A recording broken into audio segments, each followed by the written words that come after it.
Saya beruntung mendapat DPL Bu Tuti Nurul Jana. Saya juga beruntung dengan Bu Kamil. Kita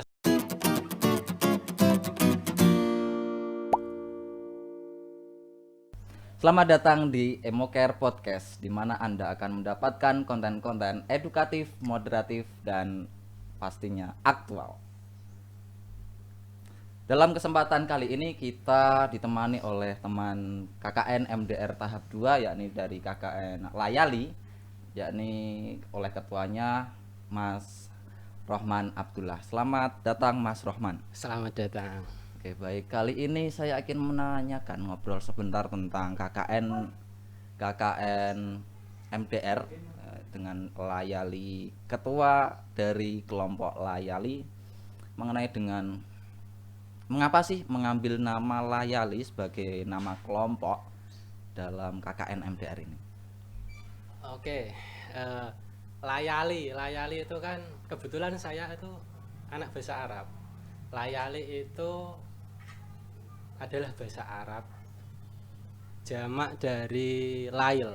Nah, pada dasarnya itu gini. Layali, kenapa saya pilih Layali? Itu saya terinspirasi dengan Kiai NO ya ketika berdakwah.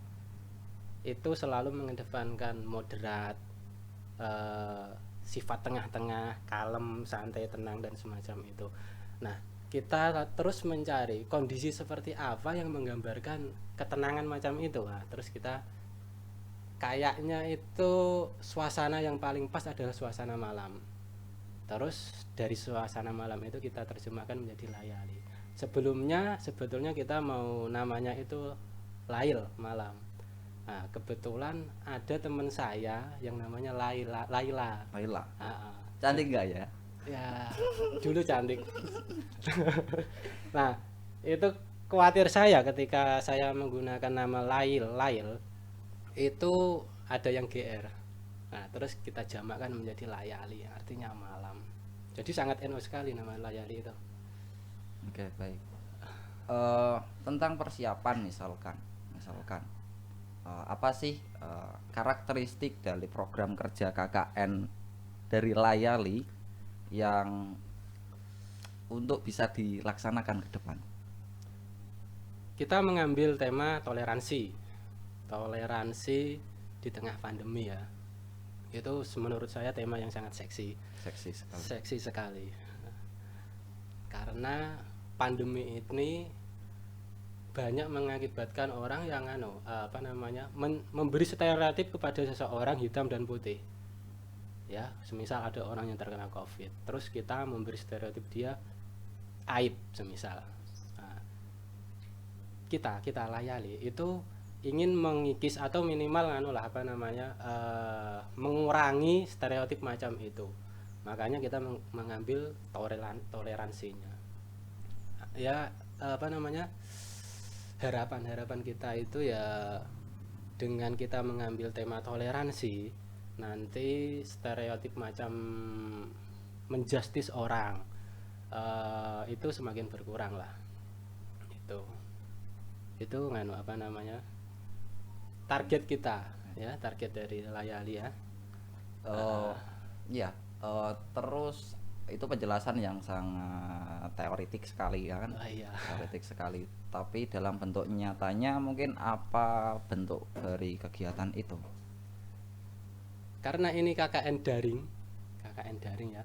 Tentu saja kita untuk merealisasikan target itu ya kita akan membombardir media sosial dengan konten-konten yang spesifik kepada toleransi. Sampai detik ini itu langkah paling efektif yang dapat kita ambil. Seperti itu kan, seperti kelompok-kelompok lain kan punya tema sendiri-sendiri ya, dengan tema kesehatan macam-macam. Nah, itu juga mereka akan membombardir media sosial dengan tema besar mereka. Layali kebetulan itu temanya toleransi. Jadi ya langkah yang bisa kita ambil sebagai orang yang berada di luar pemerintahan ya, di luar sistem birokrasi ya, langkah yang paling bisa kita ambil adalah itu, membombardir media sosial dengan tema-tema toleran. Ya, moderasi lah. Oke, siap. Moderasi. Ada berapa kelompok di Layali sendiri? Ada 10 anggota. Oh ya, anggota. 10 anggota. 10 anggota terdiri dari Pati sendiri. Pati, semuanya Pati, yang 3 Rembang. Oh, yang 3 Rembang. Iya, terdiri dari PBA, PAUD, PGMI, PS. Ya, Pasti dalam sebuah KKN itu ada sebuah koordinasi yang mana ketika kita dalam KKN itu tidak dihadapkan dalam satu majelis, maka kekurangan efektivitas komunikasi itu sehingga menjadikan koordinasi kurang optimal. Apa sih yang mungkin bisa dilakukan dalam mengatasi itu? iya, itu memang permasalahan yang sangat vital ya. Untuk mengkoordinasikan sesuatu memang pertama kita butuh komunikasi, dan komunikasi terbaik sejauh pengalaman saya adalah bertemu langsung. Itu komunikasi terbaik. Nah, di situasi pandemi macam ini kan kesempatan kita untuk bertemu kan sulit juga. Apalagi kelompok saya sendiri rumahnya jauh-jauh ya. Untuk ketemu, bahkan ada orang Kayen, teman kita Kayen. Ketika kesini tuh naik bis dari Kayen sana sampai Ipmava, itu kan jauh sekali. Itu melelahkan satu penggawean dewi lah. Nah, itu otomatis kan ya untuk komunikasi secara langsung itu, untuk ketemu itu kan sulit. Akhirnya ya langkah yang dapat kita ambil ya komunikasi lewat WA. Ya lewat WA selama ini. Baik. Meskipun nggak efektif, banyak terjadi kesalahpahaman loh. Karena satu pesan itu kadang untuk menjelaskan sesuatu itu kadang nggak nyampe pesannya karena lewat WA. Bahkan yang ketemu aja langsung ya, itu kadang salah paham, salah persepsi, nggak nangkep maksudnya, apalagi lewat WA. Tentu saja itu permasalahan yang sangat permasalahan kita semua, permasalahan 22 kelompok ya, bukan permasalahan KKN Layali saja.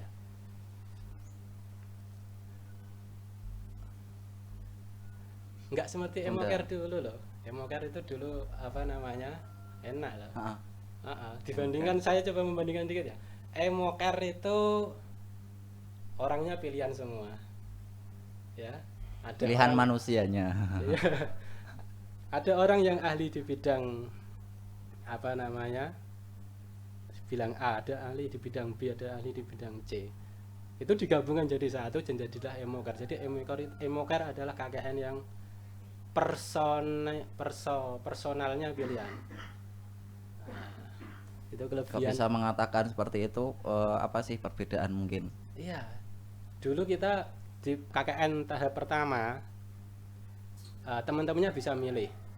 Oh, dia ahli videografi, saya ambil dia, seret. Nah, dia ahli layout semisal. Nah, kita ambil dia. Nah, sekarang di KKN tahap 2 kita dipilihkan, dan mau tidak mau ya itu memang kelompok kita. Nah, kendala selain kesulitan komunikasi karena di era pandemi sekarang, jarak satu antar kelompok ya, jarak satu personil dengan personil lain itu sangat berpengaruh. Misal saya itu salah satu orang yang rumahnya paling dekat dengan kampus, sedangkan yang lain itu relatif jauh. Nah, itu untuk berkumpul jadi satu di satu forum itu lumayan sulit. Nah, itu juga kendala juga. Tapi kalau ditimbang-timbang permasalahan kita itu sama. Artinya di sana itu memang dari segi koordinasi kita walaupun jaraknya dekat, kita masih menggunakan media koordinasi dengan daring. Beberapa evaluasi kita laksanakan secara daring, khususnya itu koordinasi yang melibatkan dengan DPL, dosen pembimbing lapangan. Namun kita juga lebih banyak kepada koordinasi yang sifatnya itu luring.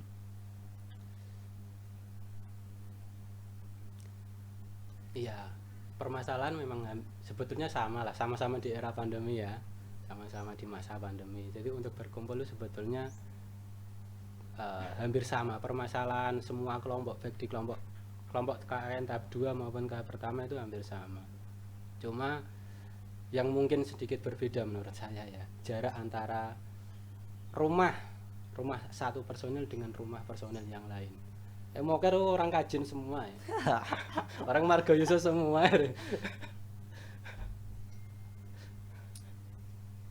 Tapi ini ada sebuah unek-unek juga bahwa pertama permasalahan yang sering kita temukan dalam pengalaman yang sudah berlalu itu tentang satu itu anggaran Ya. yang kedua tentang pelaksanaan, misalnya kontribusi dari tim monitoring, tim pelaksana dalam kegiatan KKN yang itu masih belum mendapatkan hasil yang sesuai dengan harapan kita. Ya. Mengenai soal itu mungkin ada pendapat yang anda dapatkan dalam pelaksanaan ini atau enggak? Itu masalah anggaran, monitoring dan yang sampean sebutkan itu memang sangat berpengaruh ya. Dan dilayali. Pertama untuk koordinasinya sudah cukup bagus lah ya, sudah standar lah, sudah bagus. Untuk sampai di babak akhir itu sudah mempunyai kemampuan, sudah mempunyai potensi untuk itu. Cuma kendala-kendala macam itu juga ada. Pertama yang saya rasakan ya di layali itu, kendalanya itu masalah teknologi. Saya sendiri kan sebetulnya nggak paham teknologi ya. Jadi ketika semisal mengadakan ngaji daring, ngaji webinar macam itu ya, itu sebetulnya rada deg-degan karena saya sebelumnya tidak punya pengalaman dengan itu. Nah disinilah menurut saya ya, KKN ini mengajarkan kita belajar dengan menggunakan media baru. Nah, dengan media Zoom itu sebelumnya kita nggak kenal. Sebelum masa pandemi kita nggak kenal dengan yang namanya Zoom, namanya live streaming kayak gitu kan, kita nggak pakai. Nah di masa pandemi dan di masa KKN ini kita dipaksa untuk mengakrabi hal itu, semacam mengakrabi Zoom, mengakrabi live streaming dan macam itu. Nah jadi itu nilai positif juga sebetulnya ya. Kita dijadikan lebih milenialis daripada sebelumnya, dan itu juga tidak hanya dituntut kepada mahasiswa, dosen-dosen pun juga mau tidak mau akan belajar hal itu, akan belajar cara live streaming, belajar cara mengoperasikan Zoom dan sebagainya. Itu nilai positif di masa pandemi ini. Baik. Pertanyaan yang selanjutnya ini, Anda dan saya ini adalah sebagai ketua ya, seorang leader dalam KKN-nya, kelompoknya. Mungkin ada suatu upaya untuk mengonspirasi dari kelompoknya untuk bisa mendapatkan kompetisi. Maksudnya di sana memancing stimulus, menciptakan stimulus untuk teman-teman agar semangat itu memiliki intensitas yang tinggi. Ada nggak? Kalau di kelompok saya itu malah sebaliknya, teman-teman saya yang semangat, saya yang dikompori. Gitu. Nah, terus Ya jadi saya itu berjalan standar, tapi teman-teman saya yang yang berjalan di atas standar. Jadi saya yang saya digeret sama kawan-kawan saya. Nah, itu semisal kawan saya punya inisiatif macam berbagai macam ya, nanti didiskusikan sama saya kayak gitu aja. Jadi saya beruntung punya kawan satu kelompok ini. Saya sebetulnya beruntung juga karena mereka itu punya inisiatif yang saya tidak punya ya.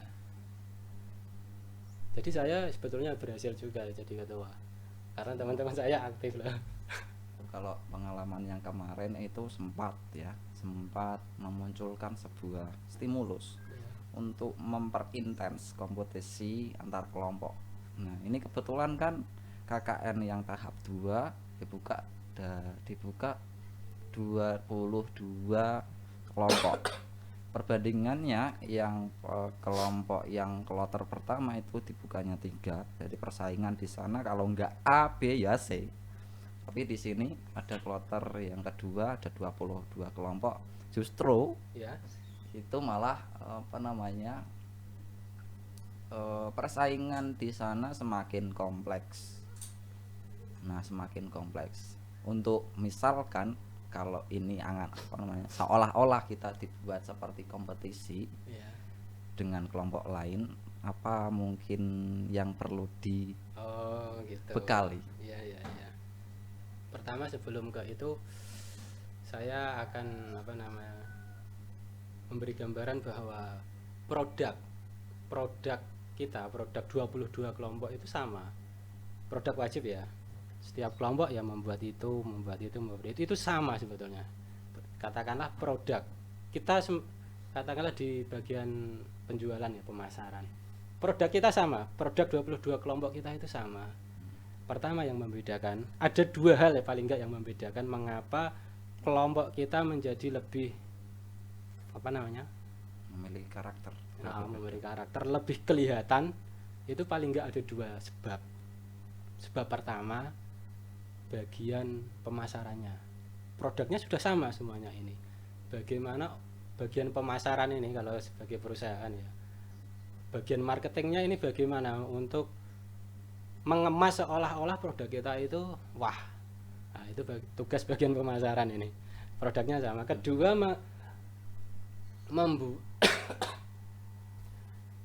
bisa. Ya, siap. Ini sengaja memang nggak ada merek ya, karena tutupnya ini jangan di zoom ya kameramen. Ini nggak ada sponsornya ini, tapi kita minum dulu.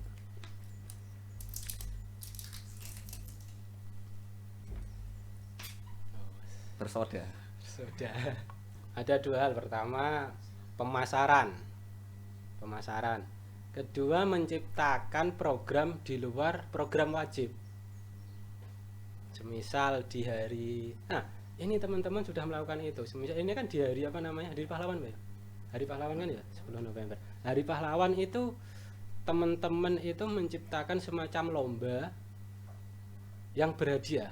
Ini kan kegiatan di luar program. Nah, itu 2 hal ini yang menjadikan KKN itu terlihat lebih berbeda ketimbang KKN yang lain. Jika KKN, katakanlah KKN saya ya, hanya mengadakan program wajib, ya akan begitu saja. Berbeda dengan KKN yang mengadakan kegiatan di luar program wajib. Semisal kegiatan lomba mewarnai, lomba video, lomba quote atau sebagai lainnya lah ya. Itu akan menjadikan KKN lebih berbeda, lebih kelihatan dibanding KKN yang lain. Itu paling enggak menurut saya ada 2 hal itu yang menjadikan KKN tidak standar ya. Nah, ini kan sudah masuk emoker. Saya ini kan sudah masuk KKN tahap 2 ya, tahap gelombang pertama. Nah, itu sebelum gelombang kedua ini dibuka itu ada sesuatu semacam tagar yang cukup viral.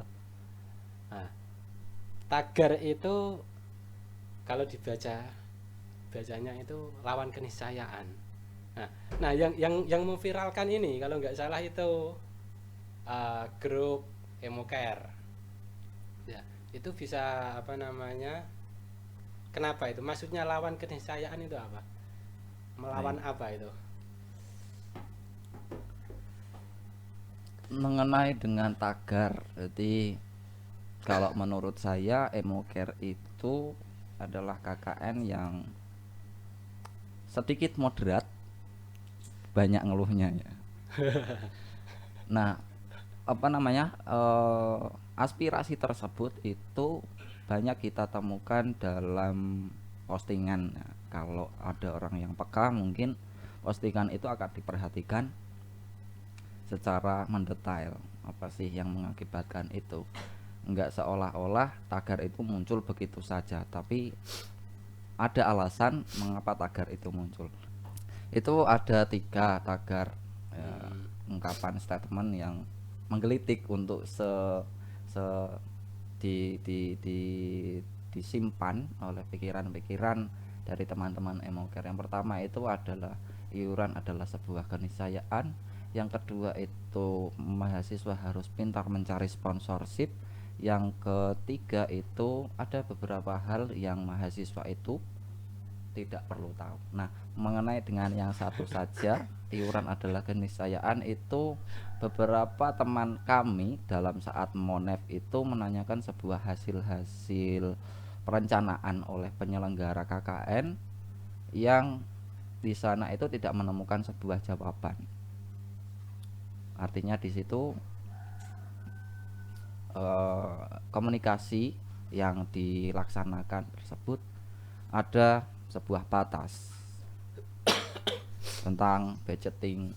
Iuran adalah sebuah keniscayaan. Itu orang-orang yang tidak terima dalam perkataan tersebut menyimpannya dalam pikiran, dalam kognisinya, menyimpan dan melarutkan dalam jiwanya gitu kan.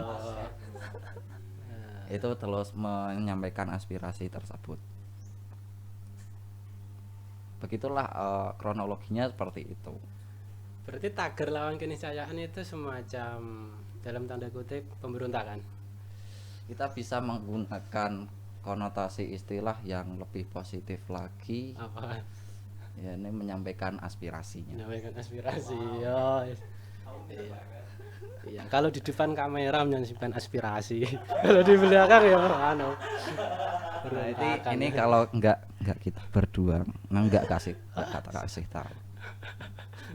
Bagaimana pendapatmu tentang KKN gelombang pertama sebagai ketua Emoker? Baik. Kalau menurut saya selaku leader dalam sebuah KKN kloter pertama ada beberapa keistimewaan. Yang pertama tentang kelebihan SDM. Model-model yang saya lakukan, yang kami lakukan maksudnya oleh teman-teman KKN Emoker itu mampu menyeleksi SDM yang ketika diajak daring mereka itu menguasai. Nah, beberapa karya itu bisa kita lihat dalam fanspage Facebook, YouTube dan IG-nya untuk mempelajari bagaimana sih pola sepak terjang dari KKN Emoker. Itu yang pertama yang mengakibatkan kok tampak secara teratur dalam mempostingnya, bagaimana sistem editingnya, terus bagaimana untuk memperluas ekspansi sehingga publikasi itu tampak masif.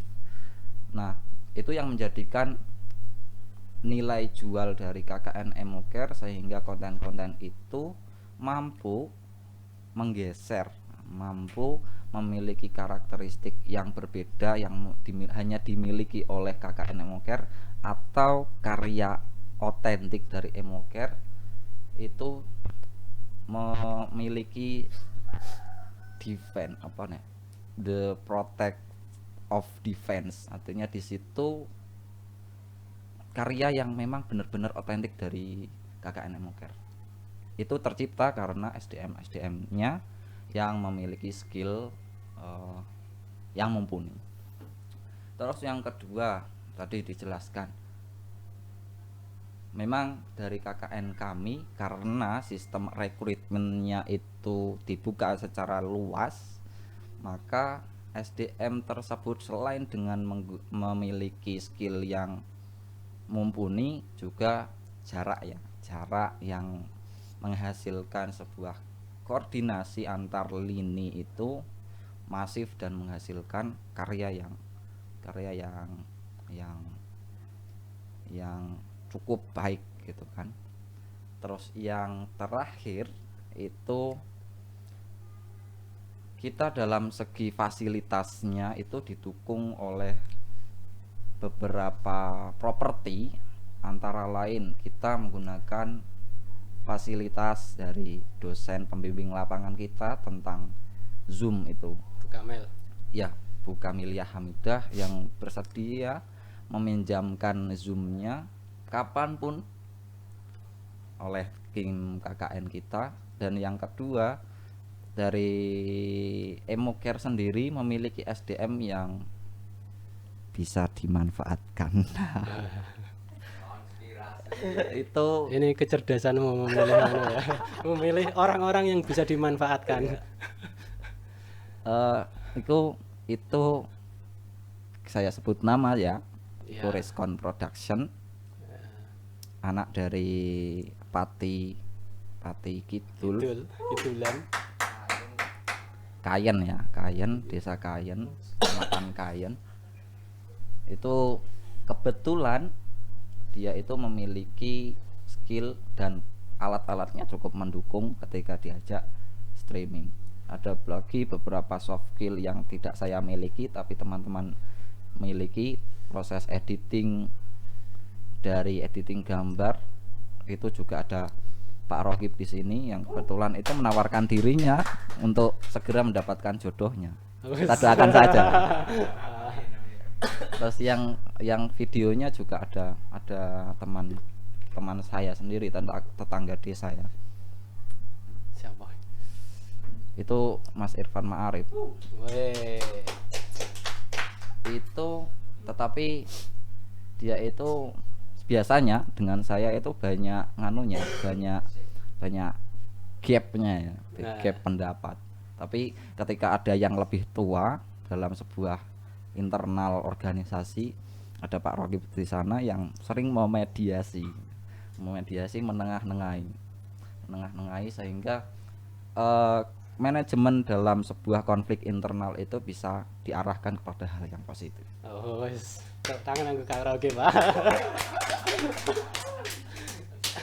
Jadi tanpa Kang Rohib itu Emocare itu nggak ada, bahkan nggak ada loh. Nah, berarti kalau nggak ada Kang Rohib ya, berarti kelompok Emocare akan mengulangi di gelombang tahap 2 ya. Ya, karena isinya clash terus ya. Gap dan crash. Nah, itulah. Saya kalau ini kan belum selesai ya. Belum selesai. Apa sih yang bisa Anda dapatkan dalam KKN ini, walaupun belum selesai ya, tapi apa sih yang bisa didapatkan dalam KKN MDR ini? Pertama, saya itu mendapatkan paling enggak itu dua hal. Pertama, kesan dulu ya. Kesan saya ya, saya itu kebetulan itu mendapat DPL yang sangat gini, top DPL yang sangat di atas rata-rata. Excited ya itu Bu Tuti Nurul Jana, itu DPL yang sangat menyenangkan sekali bagi saya. Bu Tuti itu ya mungkin seperti Bu Kamel lah ya, totalitasnya rela menyerahkan akun Zoom-nya kepada saya. Siap. Gratis ya? Gratis. Bisa saya akses kapanpun dengan catatan ketika saya mau mengaksesnya saya harus konfirmasi izin dulu lah. Siapa tahu kan untuk jaga-jaga kalau dipakai kayak gitu. Tapi saya sudah dikasih akses penuh. Itu tidak dimiliki oleh kelompok lain. Dalam hal ini saya beruntung karena mendapat DPL yang sangat luar biasa. Totalitasnya jam berapapun di chat mesti dibales di grup itu. Ya, ini sangat totalitas. Itu kedua, saya mendapat kesan tentang DPL saya itu kesan yang sangat tak terlupakan lah pokoknya. Kedua, pelajaran yang dapat saya ambil di masa KKN yang baru berjalan seumur jagung ini itu cara kita bagaimana untuk lebih melek kepada teknologi ya. Kembali lagi ke yang belakang tadi, bagaimana cara mengaplikasikan Zoom, cara memasang alat-alatnya, streaming YouTube dan Sepakat. sebagainya. Itu pelajaran yang sangat kita sangat berharga bagi KKN kita. Nah, itu. Dan saya kira bukan hanya saya, seluruh 22 kelompok itu merasakan itu saja. Orang-orang yang gaptek itu dipaksa untuk melek teknologi melalui KKN itu, dipaksa lah, dalam tanda kutip dipaksa. Akhirnya ya mau tidak mau kita akan bisa teknologi. Betul. Kalau saya pribadi kemarin kita sebelum itu kan mengalami tentang tema itu kan mengalami perubahan dari yang panjang lebar diringkas menjadi tema besarnya adalah meningkatkan produktivitas konten Islami yang moderat.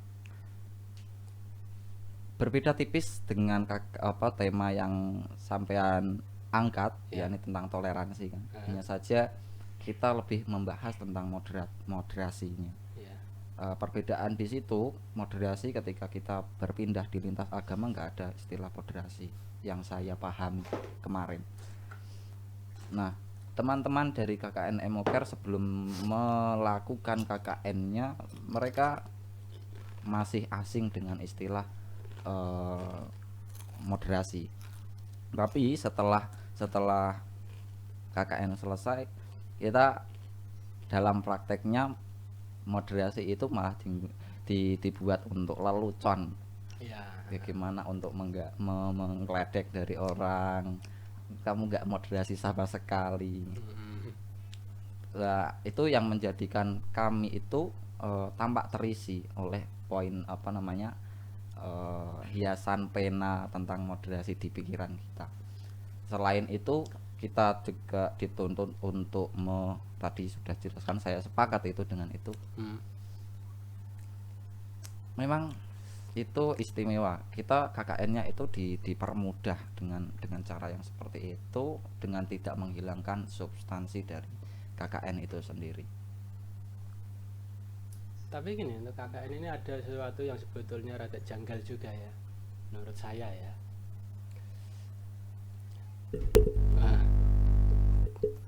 Di operator kurang cerak jadi. Terus krungu. Kita itu KKN daring dalam artian menggunakan network ya, kerja maya.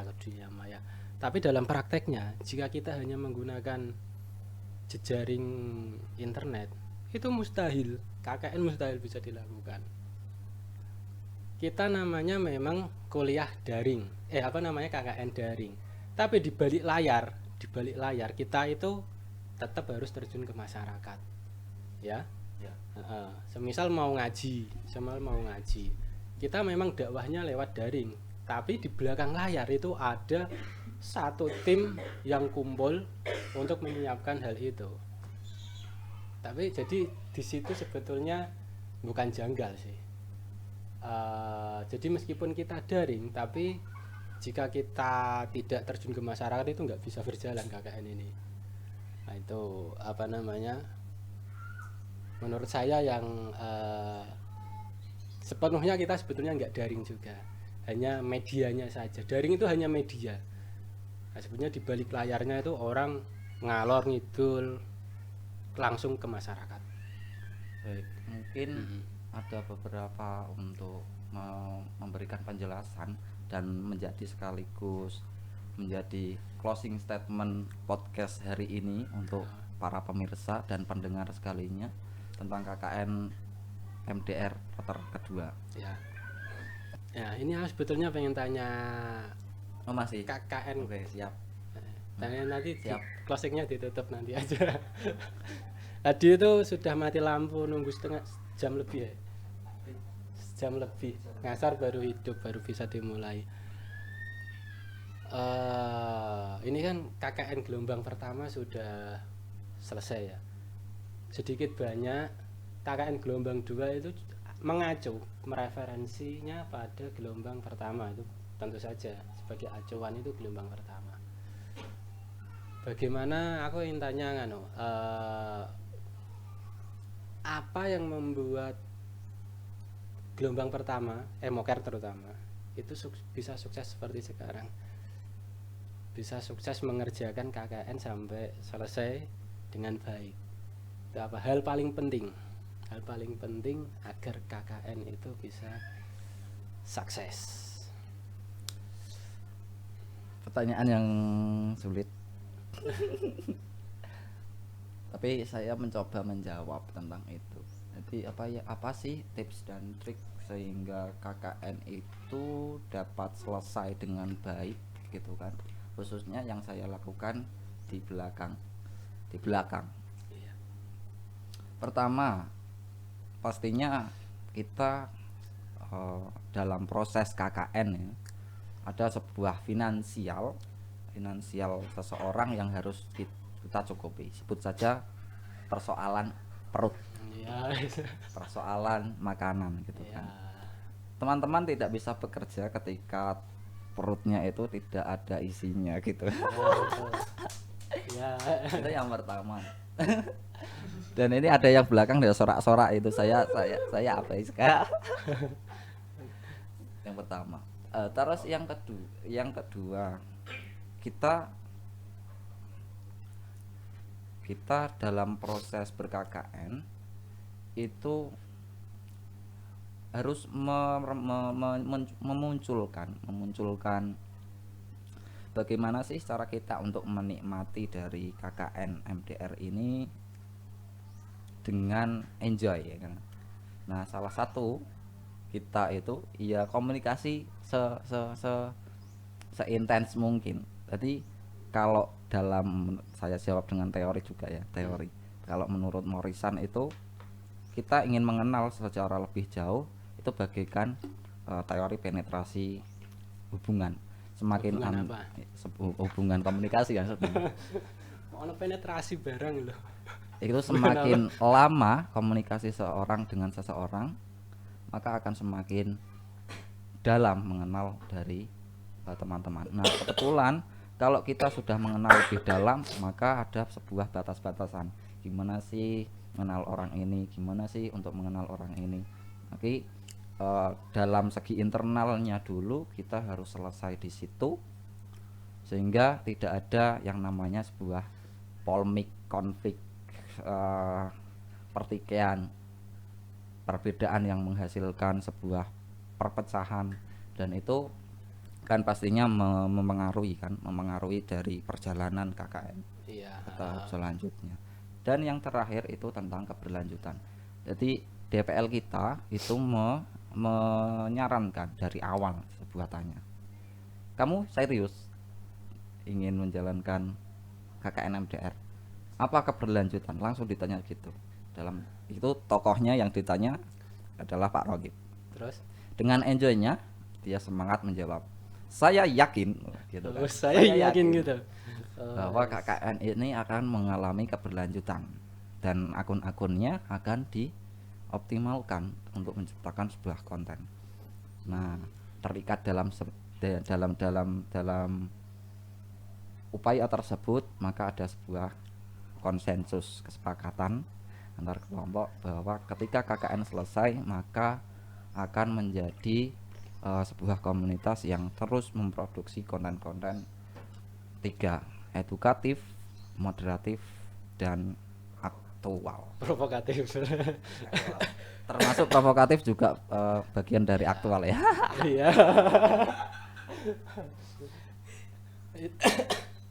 Ini kan Emoker sudah berada di luar sistem kampus ya, berarti sudah berdiri sendiri ya. Ya betul nggak? Bisa dibilang begitu. Gitu. Ini merekrut orang luar nggak? Kalau dalam realitanya kita ikut mempersilahkan join kepada teman-teman yang lain. Kalau dalam realitanya kita mampu mempersilahkan dari Mbak Diah Septania dari IAIN Kudus untuk bergabung dalam grup kami.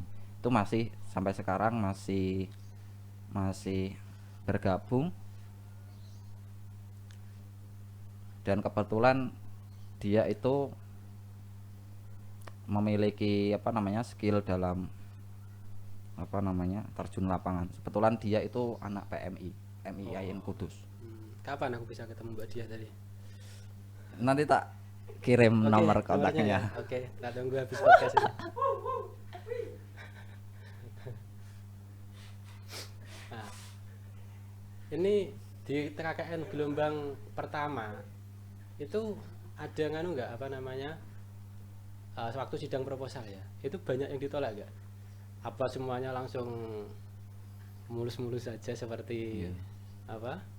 Seperti itu. Rambut ditarik dalam tepung. Enggak, dalam realitanya kita itu kan dalam sidang proposal skripsi. Dalam Kepikiran realitanya skripsi. kita dalam sidang proposal KKN itu hanya dalam pengumumannya hanya dibuka 3 kelompok. Tetapi saya dengar kemarin ada 4 kelompok. Nah, dalam hasilnya pengumuman yang lolos itu hanya 3. Jadi ada yang ditolak 1. Oh, itu. Gitu. Eh, di antara yang lolos itu ada KKN Santri Semar. Kedua, MUKER dulu. MUKER itu nomor 1. Terus yang kedua kalau nggak salah itu KKN Santri Semar. Lalu di Sahwahita. Itu seharusnya 4 ya? Yang Yang daftar daftar 4, ya? yang lolos hanya 3. Kenapa yang kok ditolak? Saya kurang paham tentang pertimbangan itu. Tapi kok kelompok sekarang kok diterima semua? 22 kelompok loh. Ya mungkin tanyakan padakan itu ya. Itu ya. Ya, waktu gelombang kedua ini itu banyak program dari KKN ya, teman-teman KKN gelombang 2 yang ditolak. Maksudnya programnya itu enggak sesuai. Itu banyak banget. Waduh, yang berhasil itu hanya kelompokku loh. Siap, masuk Kelompok sekali. 21 kelompok yang Hebat itu termasuk. itu satu-satunya, ada beberapa sih, salah satunya itu kelompok saya Layali, itu langsung berhasil, hanya revisi sedikit saja, yang lainnya itu salah semua. Tim penilainya siapa? Saya Bu Umdah sama Bu Latifah. Oh gitu. Bu Umdah, jadi saya lumayan berbangga pada saat itu ya, berani nyombong lah, atau kasarannya nyombong. Saya itu salah satu yang programnya langsung berhasil. Itu ya tentu saja apa namanya sumbangsih dari Bu Tuti. Lagi Bu Tuti ya. Bu Tuti itu yang berjasa salah satunya. Nah, dan ternyata jika saya apa namanya pikir-pikir ya, kenapa banyak program gelombang 2 ini yang gagal? Menurut saya ya, ini pendapat subjektif saya. Ada tiga elemen ketika di KKN. Pertama kan panitia KKN, kedua DPL, ketiga apa namanya Bu Umdah itu statusnya sebagai apa, penyidang program lah ya. Ada 3 elemen ini. Nah, antara ketiga elemen ini ya, menurut saya pribadi itu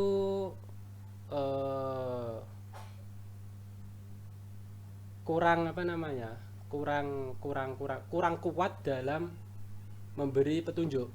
Saya pernah bikin status seperti ini dulu di story WA. Lampiasan ya. Story saya itu kira-kira ya, lu lupa. Kenapa banyak KKN yang gagal, bahkan dalam penulisan judul saja itu sudah salah. Nah, saya jawab di situ. Karena panitia, DPL dan penyidang proposal itu tidak mempunyai kata sepakat yang bisa dijadikan rujukan normatif bagi seluruh mahasiswa. Nah, ternyata pendapat saya itu salah ternyata. Ternyata pendapat saya itu salah. Ternyata itu permasalahannya bukan di situ. Permasalahannya itu adalah kurang apa namanya, istilahnya gimana ya, pemahaman antara panitia, DPL dan penyidang program itu sudah podo semua. Hanya saja penerjemahannya yang berbeda. rada bulat ya. Nah, semisal gini, untuk untuk panitia KKN, semisal ya, bahwa seluruh kontennya harus meliputi 3 hal. Pertama, moderasi, pendidikan dan dakwah, dan COVID. 3 hal ini harus ada. Nah, hanya saja panitia ini hanya memberi gambaran umum saja. Ketiga konten itu harus ada, gitu aja. Padahal untuk sidang proposalnya nggak seperti itu. Ketiga konten ini harus ada, cuma dispesifikkan dengan tema masing-masing kelompok. Semisal saya toleransi ya. Jadi ketika berbicara tentang COVID, ya harus menyinggung toleransinya. Nggak bisa saya harus hanya membahas murid tentang COVID. Harus ada unsur toleransinya di situ. Di sini ada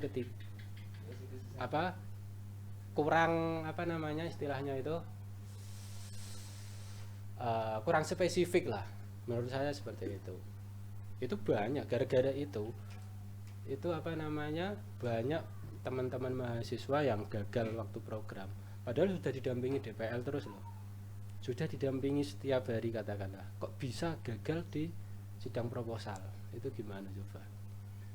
Nah menurut saya karena itu, dan saya kebetulan itu tidak termasuk di dalamnya, saya itu langsung lolos.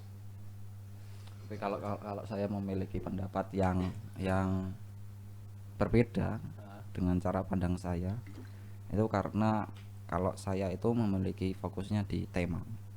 Ketika tema itu dibuat secara spesifik, jelas dan singkat, maka kalau keinginan untuk mengkonklusikan dari pendidikan dihubungkan dengan tema yang kita bahas, tema KKN kita, green tema, itu akan sangat mudah sekali. Itu saya sampaikan ketika saat di seminar laporan itu. Ditanyai, apa sih kok bisa dalam progresnya KKN Emoker sehingga mampu menciptakan sebuah konten dalam 45 hari itu sebanyak 14 kegiatan. 14 kegiatan apa? Ngaji? Maksudnya yang berbau dengan 3 itu tadi. Program periodik. Jadi 14 kegiatan dengan wajah viewer yang 1000, 2000 bertahap dari awal sampai akhir. Jadi ditanyai soal itu. Gimana jawabannya? Jawabnya tentang itu, tema yang saya gagas, saya rumuskan itu bagaimana untuk tema itu mampu ketika dikonklusikan sangat mudah, ketika dihubungkan, diserempetkan sangat mudah sekali. Tema kita kan moderasi. Jadi misalkan dalam sebuah contohnya konspirasi dalam Islam, khobar atau fitnah, yang dikupas itu bukan pada menjawab persoalan khobar atau fitnahnya, tapi yang mendengarkan direfleksikan sisi dari konspirasi itu moderasinya gimana. Jadi yang dikupas sisi moderasinya, bukan untuk menjawab konspirasi itu khobarnya atau fitnahnya. Ya kan gitu, rujukan utamanya kan memang grand tema ya. Grand tema kita. Jadi ketika kita membahas apapun ya memang rujukannya yang grand tema itu ya. Gitu lah. Ya seperti itu. Baik, kiranya cukup ya para pendengar setia dari podcast Emoker. Nanti akan ditutup dengan closing statement oleh Kakak Rohman Abdullah. Monggo. Iya. Ini closing statement yang menjadi kesan saya. Ya, saya beruntung mendapat DPL Bu Tuti Nurul Jana. Saya juga beruntung dengan Bu Kamil. Kita sama-sama beruntung berarti ya. Sudah. Oke, gitu. Buat saya closing statement untuk para peserta KKN MDR Kloter 2. Jadi saya mengutip dari penjelasannya Mas Labib ini. Iso itu jalaran saka kepeksa. Dalam suatu ketika kita menjalankan sebuah program KKN MDR yang berbasis daring, maka kunci utama adalah dipaksa. Karena kalau nggak dipaksa, kalian nggak iso. Cukup sekian dari podcast dari kami. Salam moderasi. Assalamualaikum warahmatullahi wabarakatuh.